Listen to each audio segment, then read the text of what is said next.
নমস্কার বন্ধুরা, আজকে আমি একটা নতুন রেসিপি নিয়ে এসেছি। সেটা হলো মিক্স ভেজ। তো আমি কড়াইয়ে তেল, লঙ্কা, পাঁচফোড়ন দিয়ে টমেটোটা দিয়ে দিলাম। এখন আমি ভেজগুলো কেটে রেখেছি। দেখুন অনেক রকমের সবজি সব কাটা হয়ে গেছে। আমি এখানে সর্ষে, আদা, জিরে বেটে রেখেছিলাম, সেটা আমি তেলের মধ্যে ভালো করে দিয়ে ভেজে নেব। একটু হলুদ গুঁড়ো দেব,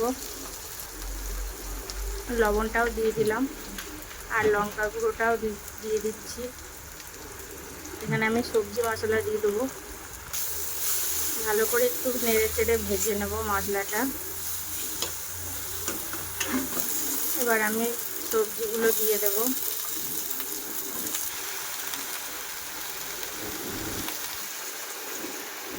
এখন আমি নেড়ে নেবো একটু ভালো করে। নেড়ে একটু মিষ্টি দিয়ে দেবো। তারপর ভালো করে নেড়ে নেড়ে তারপর আমি একটু ঢেকে রেখে দেবো। ঢেকে সিদ্ধ করে নেব। দেখুন মিক্স ভেজটা আমার হয়ে গেছে। আমি নামিয়ে নিচ্ছি কড়াই থেকে। হয়ে গেছে। ভালো লাগলে পাশে থাকবেন।